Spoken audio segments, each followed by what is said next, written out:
Di sisi lain, saudara, hubungan PD Perjuangan dengan keluarga Jokowi saat ini nampaknya masih belum membaik. Sekjen PD Perjuangan Hasto Kristianto bilang PDIP khilaf telah dukung Gibran saat maju Pilwalkot Solo.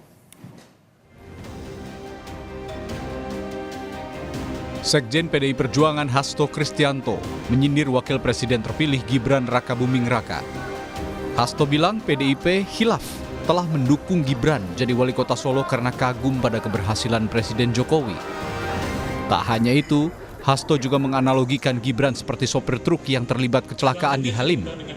Ya, kami jujur aja khilaf dulu ketika ikut mencalonkan Gibran, karena kami juga di sisi lain memang mengakui terhadap kemajuan yang dilakukan oleh Pak Jokowi. Tapi setelah kami lihat lebih dalam, kemajuan ini ternyata dipicu oleh beban utang yang sangat besar. Di mana ketika orang hanya berorientasi pada hasil, proses usia itu diabaikan, maka ini juga berbahaya.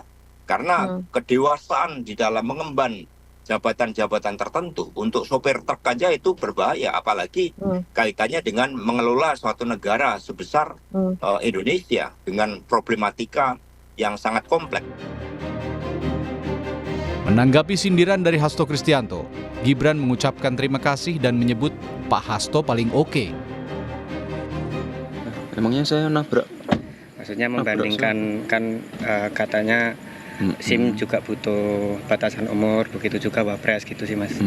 Ya udahlah, ngikut Pak Hasto. Terima kasih Pak Hasto untuk masukannya. Juga menyesal mendukung Mas Gibran jadi wali kota dari PDI, Mas. Ada tanggapan Mas? Ya, terima kasih Pak Hasto. Katanya khilaf katanya Mas. Oke lah, ya mohon maaf Pak Hasto.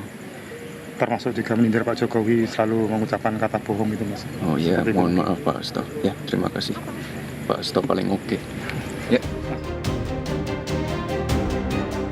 Sindiran Sekjen PDI Perjuangan Hasto Kristianto terhadap Gibran Rakabuming Raka memanas di tengah proses sengketa Pilpres yang bergulir di Mahkamah Konstitusi. Berbalas sindir ini juga menggambarkan bagaimana hubungan antara PDI Perjuangan dengan keluarga Jokowi pasca Pilpres 2024. Tim Liputan, Kompas TV.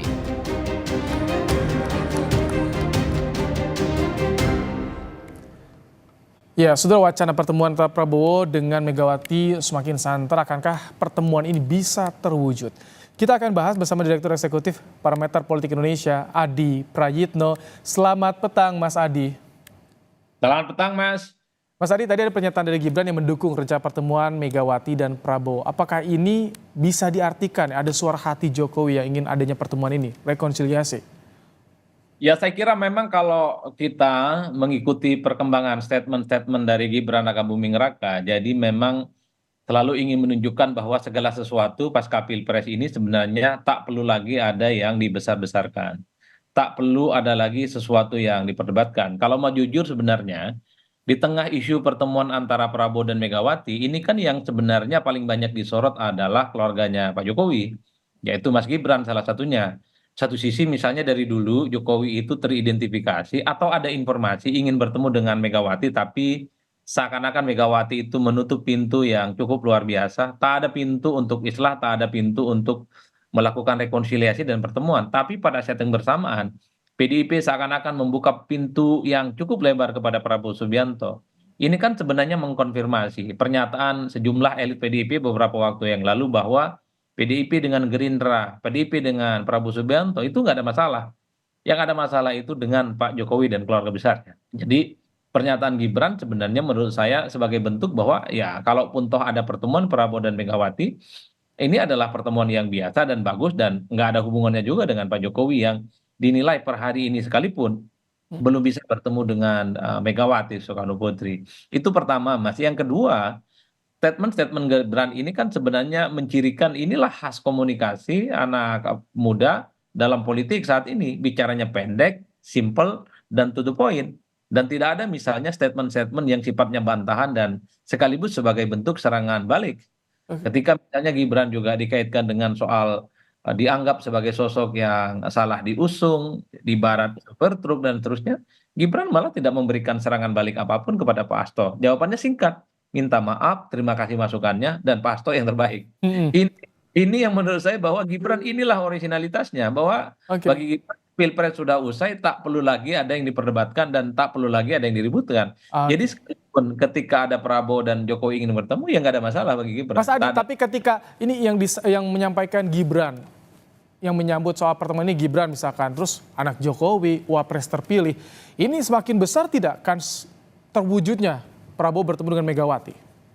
Kalau melihat tanda-tanda alam, saya kira memang pertemuan antara Prabowo dan Megawati ini kan tinggal tunggu waktu. Sejumlah elit PDIP mengatakan ini akan dilakukan pertemuan kedua tokoh setelah putusan MK terkait dengan hasil sengketa Pilpres itu sudah terang benderang hasilnya. Tentu layak kita tunggu kurang lebih sekitar 10 hari lagi kira-kira Mbak Mega dan kemudian Prabowo Subianto akan melakukan pertemuan yang cukup luar biasa. Yang menarik itu sebenarnya bukan pertemuan antara Prabowo dan Gibran. Ini kan seakan-akan ada sesuatu yang paradoks. Satu sisi Prabowo dan Megawati sebagai sosok yang selama ini ternyata tidak ada konfrontasi apapun. Meski selama kurang lebih 10 tahun misalnya selalu berhadapan-hadapan dengan Pilpres. Tapi ketika bicara tentang Megawati dengan Pak Jokowi, rasa-rasanya ini sulit untuk dipertemukan, Mas. Hmm. Saya di berbagai kesempatan memang agak sedikit hiperbolis mengungkapkan rasa-rasanya kalau bicara tentang Jokowi bertemu dengan Megawati ini sampai kiamat pun agak sulit untuk bisa Tapi Mas Adi, diwujudkan. ketika misalkan jadi Prabowo bertemu dengan Megawati, ini bisa jadi jembatan nggak sih untuk mempertemukan Megawati dengan Jokowi? Saya kira agak sulit, Mas.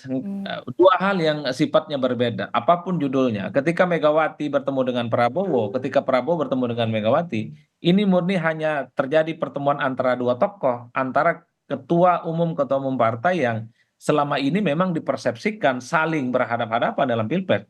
Tapi nyatanya kedua orang ini bisa bertemu. Oleh karena itu, ini bagus sebenarnya sebagai bentuk rekonsiliasi politik. Tapi di luar ini semua sebenarnya kan publik ingin meraba-raba bahwa kalau Megawati itu tidak ada persoalan apapun dengan Prabowo. Tapi ingat pesan politik yang lain bahwa Megawati itu ada sesuatu yang serius dengan Pak Jokowi yang rasa-rasanya ini sulit untuk bisa dimaafkan.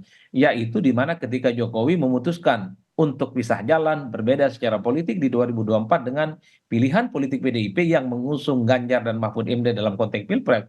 Bahkan turunnya suara PDIP itu kan juga ditengarai efek dari Jokowi sudah tak lagi bersama dengan PDIP. Oke, Inilah Kak. yang kemudian inilah yang kemudian menurut saya Hmm. ketika Jokowi dipersepsikan berhadapan-hadapan dengan Megawati, tak mungkin ada pertemuan politik antara mereka, tapi pada saat yang bersamaan Megawati dan PDIP seakan-akan menyambut dengan tangan terbuka bahwa mereka tidak ada persoalan apapun dengan Ini Prabowo. bakal ada pengaruhnya nggak kalau pertemuan terjadi Prabowo dengan Megawati, ada pengaruhnya tidak pada Jokowi dan juga keluarganya, implikasi politisnya?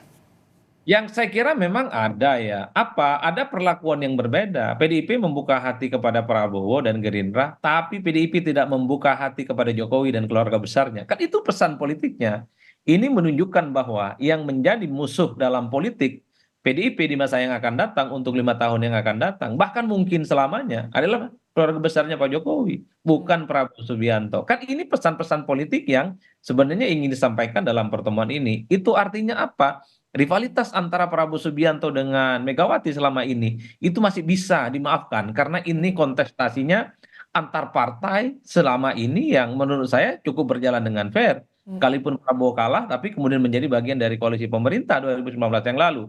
Tapi ketika Jokowi memutuskan pisah jalan berbeda secara politik dengan PDIP, di mana publik juga tahu bahwa Pak Jokowi dan keluarga besarnya dulu bersama dengan PDIP, besar bersama PDIP, tapi memutuskan pisah jalan, itu sepertinya agak sulit bisa dimaafkan oleh Megawati dan PDIP. Oke, Mas Adi, untungnya buat PDIP kalau pertemuan ini terjadi apa sih? Apakah termasuk daya tawar juga nanti di perebutan kursi ketua DPR misalkan atau apa sih? Sebenarnya salah satu keuntungan yang bisa diraba ya dari pertemuan antara PDIP dengan Gerindra, Prabowo dengan Megawati ini tentang soal bagaimana kemungkinan jalan bersama antara Gerindra dan PDIP, Mas. Tentu dengan bentuk-bentuk yang lain. Artinya apa? Sekalipun misalnya PDIP dalam konteks pilpresnya kalah, tapi bukan tidak mungkin PDIP itu akan memiliki chemistry dan kepentingan politik yang sama dengan Prabowo Subianto. Mungkin tahun pertama, tahun kedua PDIP ini ya, memiliki sikap politik yang berada di luar kekuasaan, tapi dalam bentuk kompromi politik yang berbeda. Misalnya, satu bahwa Ketua DPR harus bisa dijamin tetaplah menjadi miliknya PDIP. Dalam konteks ini pertemuan ini juga mungkin bisa dipertemukan. Ada chemistry yang saling dipertautkan satu sama yang lainnya.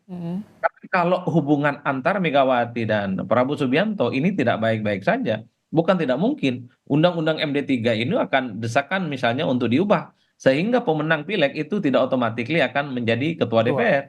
Dalam konteks inilah kemudian pertemuan-pertemuan antara elit, terutama elit yang saling berhadapan-hadapan selama ini akan menemukan satu solusi dan satu keluar, yaitu apa? Mencari titik keseimbangan bahwa Prabowo sebagai pemenang Pilpres menguasai kemudian kepentingan politik kabinet, tapi pada saat yang bersamaan PDIP yang didapuk sebagai pemenang pileg untuk kepentingan ketua DPR jangan pernah diganggu-gugat. Oke. Inilah sepertinya yang akan membuat salah satu isu yang ke depan akan dilihat bahwa sekalipun PDIP berada di luar kekuasaan politik, tapi kepentingan, chemistry, dan tarikan politisnya itu bisa sinergi dengan kepentingan Prabowo di masa yang Mas akan Adi, datang. singkat, siapa yang bisa menjembatani untuk pertemuan Prabowo dan Megawati?